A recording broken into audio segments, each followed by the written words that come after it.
So guys, you're going to be making this egusi soup together. This is going to be a sumptuous egusi soup. So yes, so this is my ukazi leaf, and that's my uziza, and that's my egusi blended already. That's my proteins, yes, and this is also my stockfish, and my pepper and onions blended with my crayfish, then my salt and my maggi and oil. Sorry that I didn't add that there.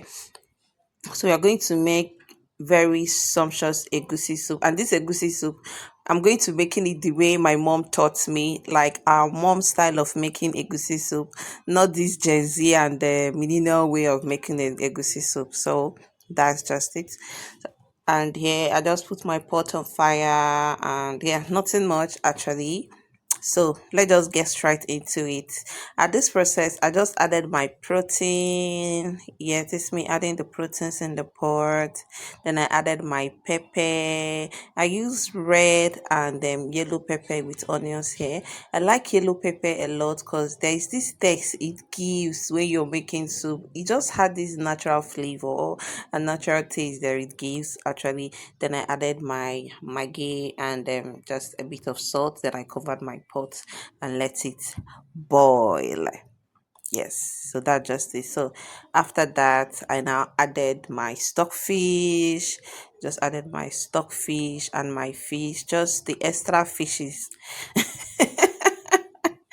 that I wanted to use in making this soup. Then I added a little bit of water and I covered it to steam.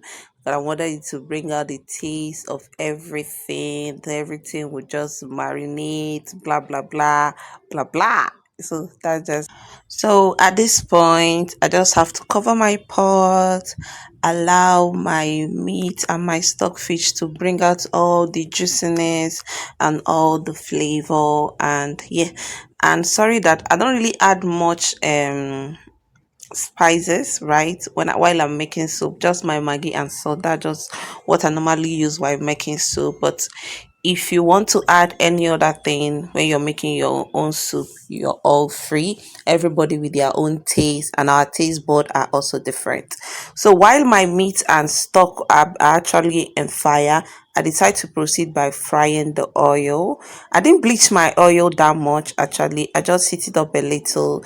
Then I proceeded in adding my remaining pepper and onions that I've already pounded. I pounded it, sorry. I've already pounded already. Then I now fried. So at this point, I decided to add my pepper mix. Yes, that's what it's called, right? English people. It's called pepper mix, sorry. And I know say while I was doing it was like my baby started her tantrums and everything. So that was why that process was a bit long. But I tried cropping it actually, but I don't know. So I added my pepper mix, then I added my egusi, also known as melon seed. I added it, then I started frying it. Some people like their egusi dry, some people don't, individual differences and all that. But if I'm making my egusi, or when my mom makes her own egusi soup, when my mom makes egusi for us, it's usually dry because maybe that's the way my father loves it actually. So I'll fry my egusi. I love frying it so it to be dry. Yes, I don't know which other English to use now, but yes, I fried my egusi on until it was dry, dry. Seriously.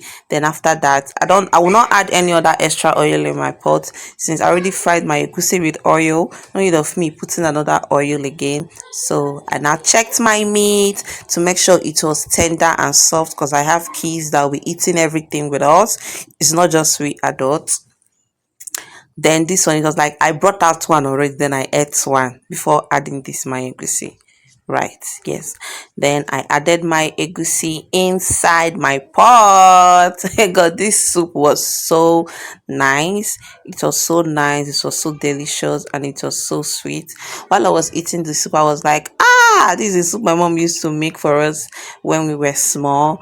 And my husband really enjoyed the soup. Seriously, I wish I could ask him to just do a voiceover for me, but he won't. So I added my egusi, then I added my a microfiche. I didn't turn it because I didn't want everything to scatter. Yes, only the egusi. I didn't want it to scatter. I still want it to get itself. Which English will I use? I just wanted it to be together. Yes. Then before I start stirring it, I put the egusi, the crayfish, then I covered the pot, allow it to steam a little before I started stirring it. Then I tasted it. I have to check for taste, to check whether there is any other thing I can add, whether the salt is too much, whether the maggi is too much.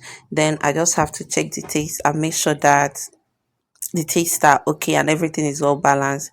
So I decided to add a bit of salt and extra 1 cube of seasoning cube. Yes, that was just what I did here. Then I stir and stir and stir and stir and tested again. And I think I stirred it again. I tested again. I was like, what's the taste this thing is giving? Is given. The taste is given. Then I covered my pot. So at this point, I proceeded in adding my uziza leaf. One thing about uziza leaf in soup is that it gives it an extra taste and flavor. Uziza is one leaf that when if you add it in your soup, it just catapult your soup from 70 to 100 and whatever you want. It's a very nice leaf, but you can also use, if you don't want to use this, if you don't want to use like uziza leaf here, sorry, here I added my ukazi before I forget. If you don't want to use uziza or ukazi leaf, you can also use like bitter leaf. You can use bitter leaf. You can also use like your pumpkin leaf and every other thing. Yes, any other leaf of your choice. And then I tested and the soup was nice. So please don't forget to like, subscribe and share, and welcome to this growing family. Love you all. Bye.